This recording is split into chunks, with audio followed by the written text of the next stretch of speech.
Hola, soy Miguel Blasco, soy terapeuta ocupacional. Tengo un máster en la investigación sobre la funcionalidad del miembro superior.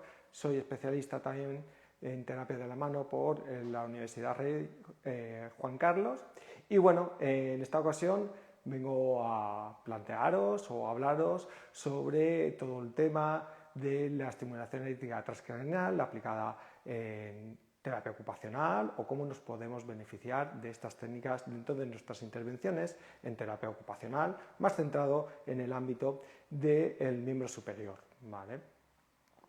Y vamos a hacer directamente esta pregunta, ¿no? Es decir, ¿qué nos puede aportar al campo de la terapia ocupacional estas nuevas técnicas de neuromodulación, como es la estimulación eléctrica transcranial? Existen otras técnicas de neuromodulación, pero nosotros vamos a hablar sobre la evidencia y cómo han aplicado en diferentes estudios esta técnica, y ya veréis que va todo sobre la combinación de la TDCS con otras terapias. Primero vamos a presentar la TDCS y luego veremos a ver qué nos dice la evidencia, cómo se puede combinar estas técnicas y cuáles podrían ser más idóneas.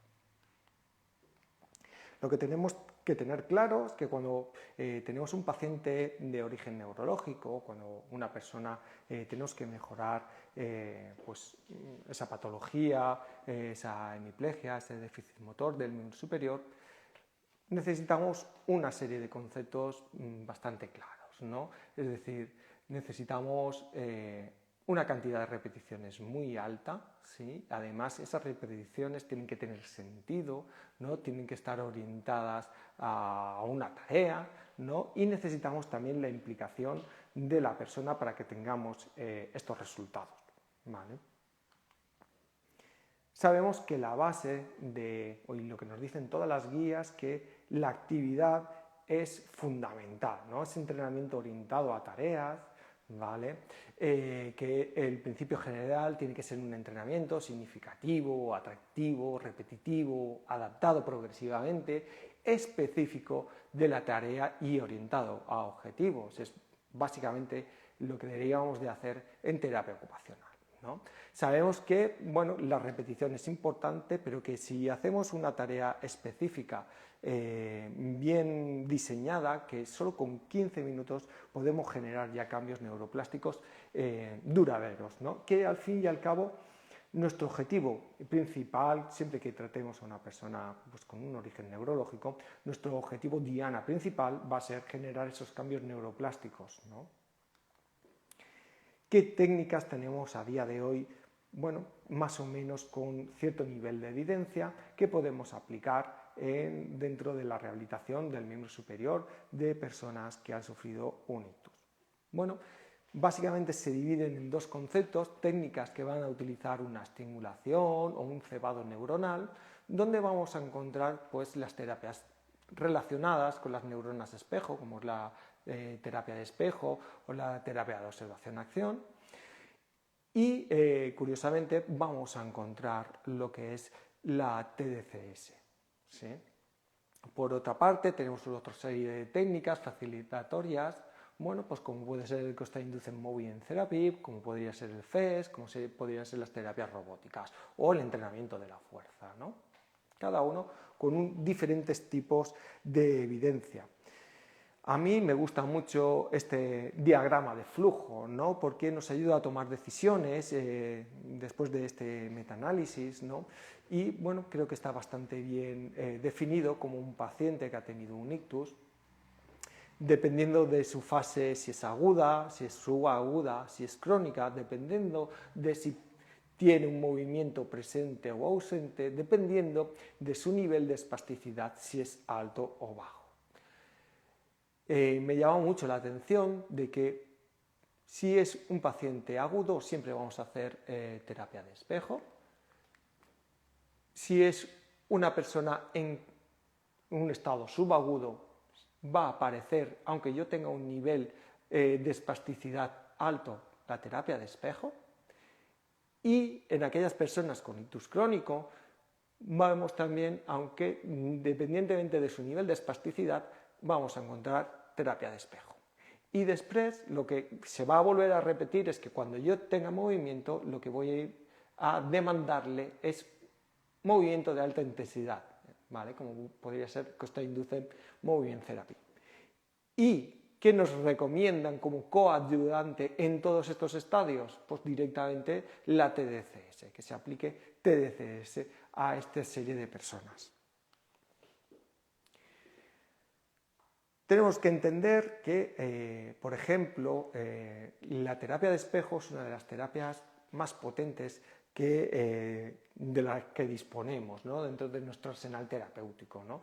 A día de hoy, para la función motora hay muchísima evidencia de buena calidad que avala su uso. Para la destreza, pues bueno, nos baja un poquito la calidad de la evidencia. No está claro si funciona para actividades de la vida diaria ni para la espasticidad, pero el dato más bonito es que la terapia de espejo puede reducir la severidad del ictus, ¿vale? Con diferentes escalas, como es la escala de Rankin, ¿vale?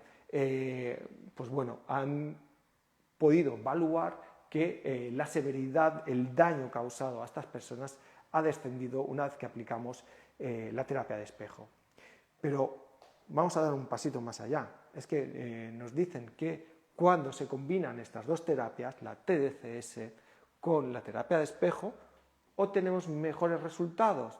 También con otras terapias, como podría ser FES, entrenamiento bilateral y la estimulación transcraneal, magnética transcraneal.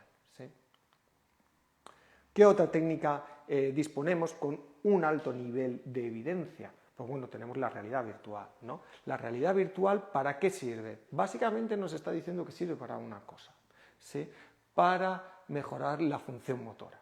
También se ha evaluado que tiene un impacto sobre la severidad del ictus, ¿vale? Pero su nivel de evidencia todavía no es 1A, ¿vale? Hay que seguir estudiando y probablemente volvamos a tener buenos resultados en la evaluación de la severidad del ictus, porque la realidad virtual también tiene la capacidad de impactar en esferas emocionales, en esferas del dolor, ¿sí? Y no solo a nivel motor, ¿vale? Otra de las terapias, bueno, que la gente que me conoce que me gusta mucho, es la utilización de la observación de acciones, ¿no? Está emergente, ¿vale? Pero de momento ya ha acumulado suficiente nivel de evidencia como para decir que la terapia de observación de acciones lo que nos va a mejorar es la destreza.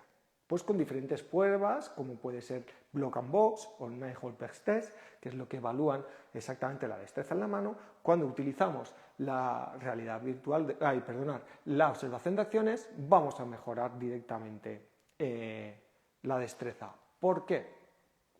Porque directamente me va a facilitar las vías que tienen que ver con el movimiento observado. Es decir, cuando yo observo un movimiento de una forma muy específica, se me están activando las mismas redes del movimiento, ¿sí?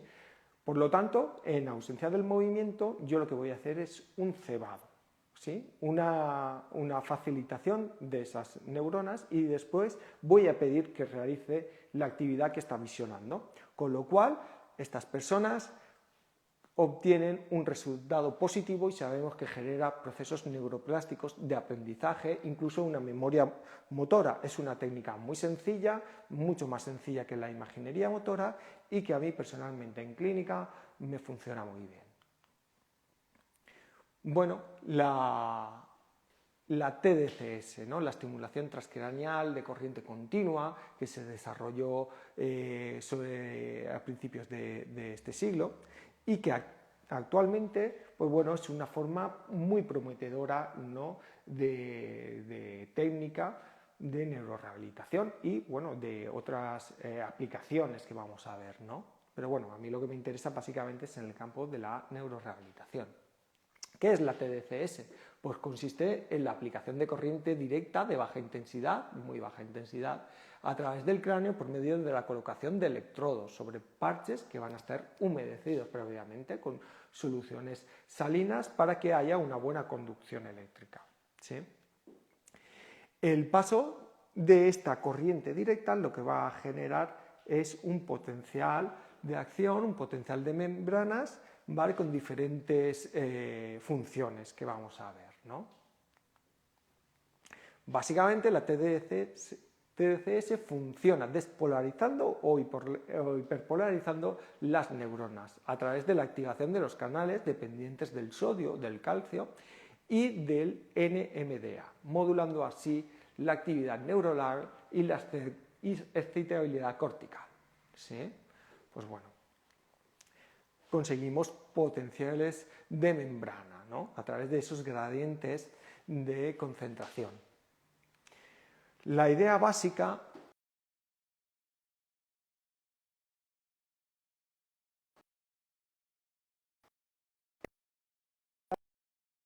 mientras que el polo negativo, que es el cátodo, tiene la función de hiperpolarizar, ¿vale? El ánodo va a tener una función de activación, mientras que el cátodo lo que va a tener es una función de inhibición de la función neuronal.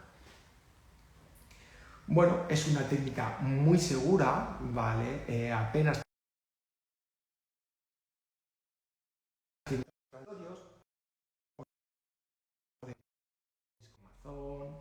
quemadura debido a la mala aplicación, pero yo, por ejemplo, con el aparato de EPT y un Clinics, pues bueno, tiene un sistema que evita las quemaduras y cuando sube mucho la resistencia directamente para y es muy difícil producir este tipo de efecto adverso. Dolor de cabeza, que podría ser transitorio, dificultad de concentración, náuseas que se han descrito muy raramente y alteraciones del sueño y vigilia. Por eso se recomienda hacer este tipo de intervenciones por la mañana. Tenemos que tener en cuenta que tienen una serie de contraindicaciones que es importante respetar. Respetando estas contraindicaciones, pues se supone que la TDCS es muy segura, ¿vale?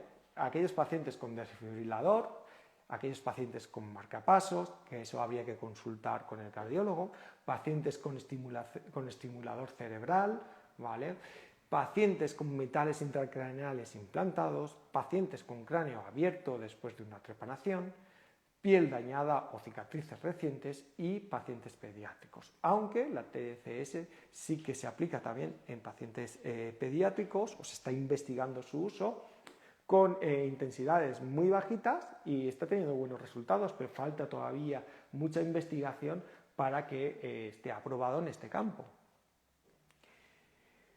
¿Qué es lo que nos ofrece la TDCS, ¿no? ¿Qué le ofrece a la terapia ocupacional?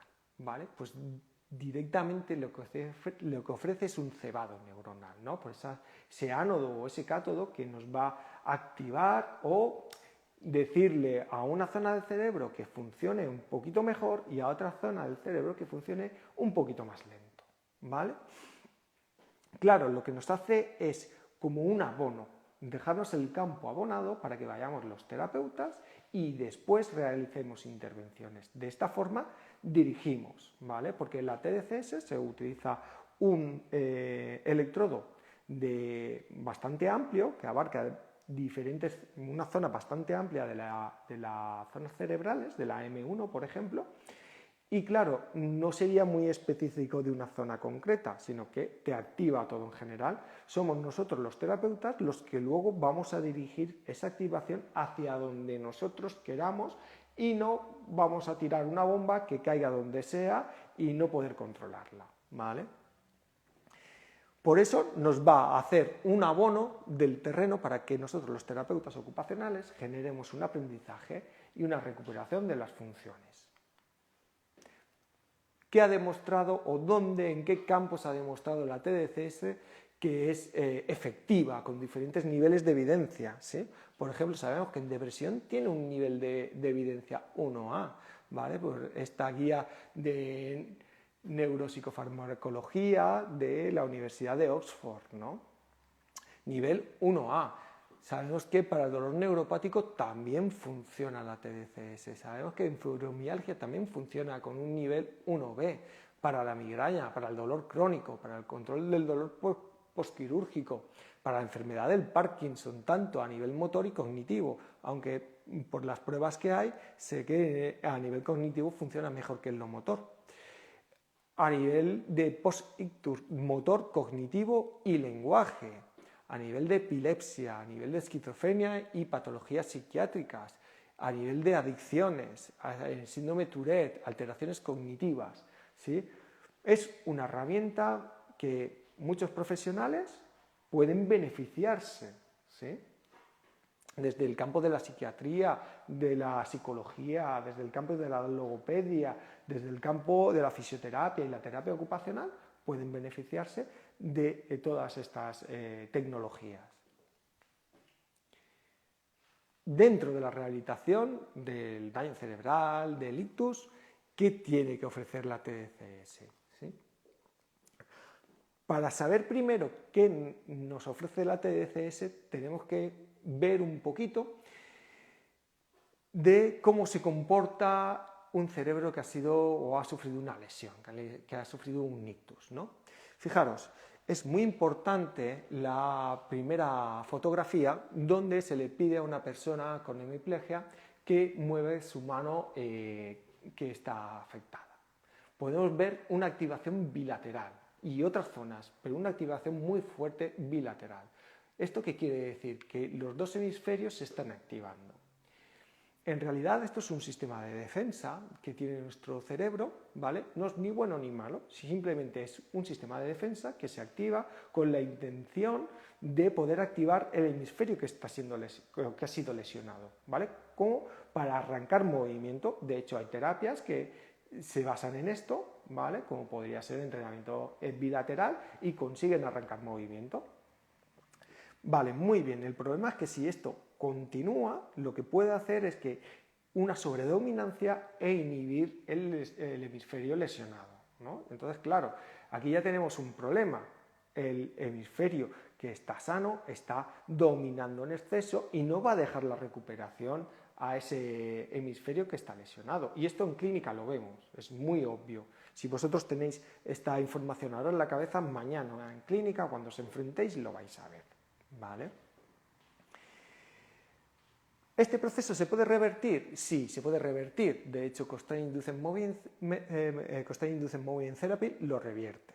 ¿Cómo? Pues a través de una modificación de conducta, bloqueando la mano sana y obligando a mover la mano afectada. Cuando yo obligo a mover la mano afectada, esta inhibición que ejerce el hemisferio isilacional, o sea, el contralesional, lo voy reduciendo poco a poco, con lo cual sí que tenemos una forma. El tema es que tiene que ser una terapia muy intensiva, ¿vale?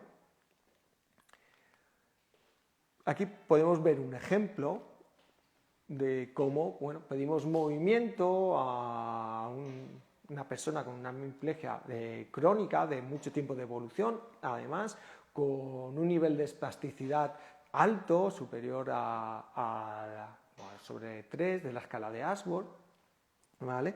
Y cómo necesita esa activación suplementaria, incluso se ve, ¿no? Está moviendo de una forma inconsciente, que él no puede parar esa mano que es su mano sana.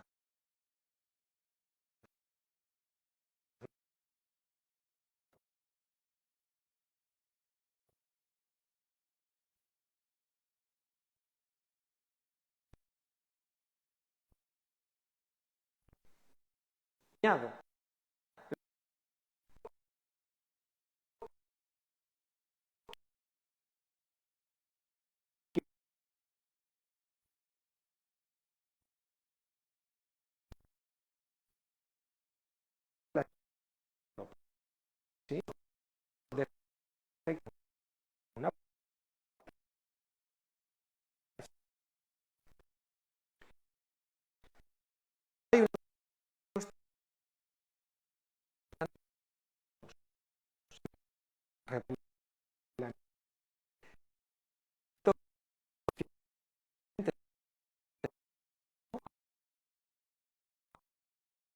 la disfunción de la barrera hematoencefálica, la neuroinflamación, la exotoxina.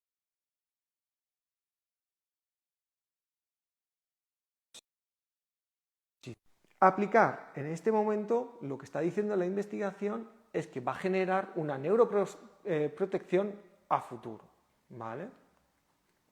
Mientras que en fases que son crónicas o subagudas, directamente lo que va a hacer va a ser una función neurogenerativa, ¿sí? Va a generar un metabolismo mejor de los neurotransmisores, va a favorecer la angiogénesis, va a mejorar la mejora de la neurogénesis, de la sinaptogénesis, es decir, voy a tener más flujo sanguíneo, mejor metabolismo neuronal, voy a tener más neuronas disponibles y que me van a funcionar mejor, ¿vale? Muchos estudios clínicos del tratamiento agudo a largo plazo de la TDCS han demostrado ser seguro y eficaz a largo plazo, ¿vale? Fijaros, esto es muy bonito porque hay pocas herramientas que vayan a impactar en el paciente con daño cerebral, con un ictus crónico. Tenemos muchas herramientas para los pacientes agudos y subagudos, pero conforme se van cronificando, esta batería de herramientas pues es menor. Justamente la TDCS, por los procesos que estamos comentando, su población diana sería aquellas personas con accidente cerebrovascular crónico, incluso en personas con 7 años o más de evolución, al aplicar la TDCS han obtenido cambios, ¿sí? Es decir, bueno, hay otras técnicas para las personas en estado crónico, como podría ser el Cross-Induced Movement Therapy intensivo, que va en concordancia con lo que hemos explicado anteriormente. También sería la realidad virtual, porque la realidad virtual se basa en procesos de control motor, ¿sí? Amplifica el efecto del control motor y además son unas máquinas muy eficaces para darnos feedback, ¿no?, de diferentes tipos. Y tenemos también terapia en espejo, que hemos visto que en pacientes crónicos, lo hemos visto al principio de la presentación, también estaría indicada. Bueno, si nos vamos a las guías y vamos a ver cómo aplicar o cómo se dice que diferentes montajes están teniendo efectividad, bueno, lo que está claro es que aquellas personas que hagan montajes duales, ¿sí?, en la teoría de inhibición y activación, pues bueno, para la función motora tenemos un nivel de evidencia 1A con 4 estudios de alta calidad. Yo creo que cuando actualicen esta guía va a aumentar exponencialmente el número de estudios, ¿sí? Para mejorar la destreza también tenemos el nivel 1A, por lo tanto, función motora, destreza, seguro que va a tener, bueno, tiene un nivel de evidencia bastante alto. No tanto para actividades de la vida diaria, es decir, toda esta tecnología, la realidad virtual, la observación de acciones, la TDCS, lo que nos va a favorecer es esa función motora, ese déficit, ¿vale?, para que nosotros luego podamos trabajar los objetivos funcionales centrados en la persona, centrados en la autonomía, que es lo que va realmente a generar un cambio y un cambio en la calidad de vida de la persona, ¿sí? Bueno, respecto a miembros inferiores, pues lo que vemos es que hay menos investigación, ¿sí? Se ha estudiado muchísimo más la TDCS en miembro superior, pero vemos que diferentes montajes, que pueden ser anodales y duales, pues bueno, sobre todo el anodal parece ser que tiene más impacto, ¿vale? Pero como podéis ver, hay muchísimos más estudios en miembro superior. Al final, todavía estamos en pañales sobre el conocimiento de la TDCS, ¿sí? Aunque se publica mucho, todavía nos falta conocimiento y todavía no sabemos cómo se pueden beneficiar más las personas y con diferentes tipos de montaje. Por lo visto, cuando se puede evaluar esa sobredominancia del hemisferio sano, poner un montaje anódico sobre este hemisferio podría ser ventajoso, mientras que si no existiera esa sobredominancia o fuera la estrategia que le funciona a la persona, pues no sería la más indicada, ¿no? Bueno, supongo que con el tiempo todos estos aspectos pues irán mejorando. Lo que está claro es que la utilización conjunta, por una parte, de la TDCS junto a la terapia de espejo, ya hemos visto todas las propiedades que tiene la terapia de espejo. Cuando lo vamos a combinar, vamos a potenciar todavía más, ¿no? Y bueno, tenemos ya evidencia con más de 600 pacientes de nivel de metaanálisis, ¿vale? Como en miembros superiores, pues mejora esta combinación, es superior para las estructuras, la función corporal, niveles de actividad, incluso la excitabilidad cortical con pruebas de neuroimagen, ¿no? Los mecanismos, pues bueno, por lo que se plantea es que la terapia de espejo generaría unas vías endógenas, mientras que las TDCS a nivel exógeno lo que haría sería potenciar estas vías neuronales, con lo cual tendríamos una mayor potencia cuando aplicáramos la técnica, ¿no? A nivel de combinación de TDCS más realidad virtual, pues bueno, ya tenemos también nivel de metaanálisis, es decir, la TDCS combinada con realidad virtual mejoró, ¿vale? En calidad de vida, ¿vale? Y también en función motora, ¿no? Bueno, aquí nos dicen solo que en calidad de vida, pero además que lo miden con el índice de Bartel, ¿no? El índice de Bartel no es a priori una medida de calidad de vida, sino a nivel de dependencia. Pero bueno, este estudio lo ha decidido hacer así, ¿vale? Como hemos comentado anteriormente, pues bueno, también recién publicado, ¿no? Y hay mucha literatura respecto a esto, es cómo combino el Constraint Induced Movement Therapy con sesiones de TDCS, y bueno, esa combinación pues bueno, es superior a no utilizarlo, ¿sí? Constraint Induced Movement Therapy tiene es una de las técnicas que más evidencia tiene. Si se combina con la estimulación por TDCS, todavía aumentamos el efecto que tiene la técnica. Por lo tanto, bueno, es una técnica TDCS segura, ¿vale? Que bien aplicada, ya estamos viendo que tiene una cantidad de beneficios bastante altos, ¿vale? Y según las guías debemos de empezar a aplicar, ¿no? Respecto a actividades de la vida diaria, pues fijaros, tras sesiones de TDCS simplemente en corteza motora bilateral con esta técnica de activación y inhibición durante solo 5 días en pacientes crónicos con discapacidad motora grave, consiguieron objetivos de mejoras de la fuerza de prensión de la mano, del índice y índice de potencia motora, ¿vale? 5 sesiones en estas personas que no tienen tantas herramientas. A mí me parece muy interesante, ¿no? Este tipo de intervenciones. Fijaros, más investigación, ¿no? A nivel de sensibilidad, también campo típico de la terapia ocupacional, ¿no? El trabajo de la sensibilidad. Pues bueno, diferentes montajes, diferentes zonas que se van probando, ¿vale? Y que sí, que este estudio, por ejemplo, aunque falta muchísima más evidencia, son ensayos controlados, pero bueno, ya empezamos a generar evidencias sobre que algo mejora cuando realizamos, pues bueno, cuando se realizan este tipo de estimulaciones, ¿vale? A nivel de cognición, aquí desde luego el campo de la neuropsicología está estudiándolo muchísimo en diferentes tipos de pacientes y también en personas con daño cerebral. Y bueno, es que volvemos a tener ya a nivel de metaanálisis de que la TDCS funciona, mejora la atención, aunque de momento o los montajes o el tipo de intervención o no funcionaría para lo que sería la memoria, aunque nos falta una mayor evidencia. Por lo visto, las personas con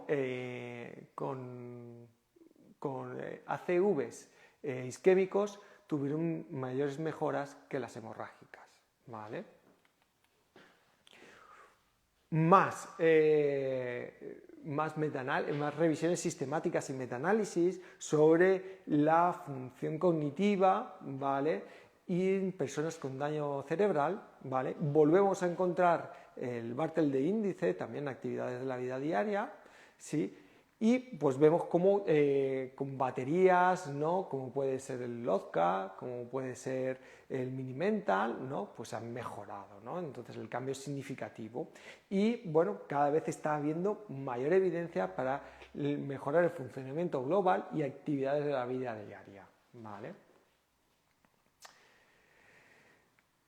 Fijaros, por lo visto, en esta revisión sistemática y metaanálisis sobre el manejo del equilibrio con TDCS, con una sola sesión de TDCS se obtienen mejorías, ¿no? Seguramente cuanto más mejor, pero simplemente con una o con poquitas sesiones ya habrían cambios en el equilibrio. Bueno, y estos más o menos serían los montajes que nos está diciendo la evidencia que, bueno, que están aprobados, que se han visto que son seguros y que nos recomiendan que podemos implementar, ¿no? Los metaanálisis y las revisiones sistemáticas lo que también contemplan es que ¿qué vas a implementar con la TDCS? ¿No? Y nos dicen, pues bueno, Constraint-Induced Movement Therapy, trabajo de motricidad fina o realidad virtual, que es lo que estamos viendo todo el rato, ¿no? Diferentes tipos de montajes que se han probado. Todavía habrá que ir investigando cuáles son las zonas, y el córtex motor primario, el somatosensorial, el sensorio motor, en fin. Tenemos que saber exactamente, hay muchas preguntas, pero bueno, esto de momento en combinación pues tiene un nivel de evidencia 1B y bueno, se recomienda que lo implementemos. En ictus motor crónico, pues bueno, volvemos a lo mismo, fijaros desde 5 sesiones a 30, ¿no? Y bueno, sobre todo aquí en crónico, pues el catódico no habría, ¿no? Y volvemos a bihemisférico, ¿vale? Y sobre todo volvemos a la combinación, ¿vale? Y siempre oscilan entre 1 y 2000 miliamperios, o 2 miliamperios, ¿vale? Bueno, veis la combinación pues, con terapia ocupacional, con realidad virtual, Constraint-Induced Movement Therapy, trabajo de movilidad fina, de destreza manipulativa fina. Y bueno, hasta aquí lo que os queríamos trasladar sobre la aplicación de la estimulación eléctrica transcraneal y bueno, cómo podemos beneficiarnos, que sabemos que desde la terapia ocupacional estas técnicas pueden abrirnos un camino para una serie de pacientes, pacientes con gran discapacidad y que lo que va a favorecer es que cuando se combinen estas técnicas pues realmente tener mayor pegada, generar un mayor cambio, generar mayor calidad de vida, conseguir esos objetivos que esa persona quiere y bueno, ayudar a las personas y a sus familiares que también están necesitados. Y bueno, muchísimas gracias por perder este poquito de tiempo conmigo, todos juntos, y nada, os deseo que seáis muy felices.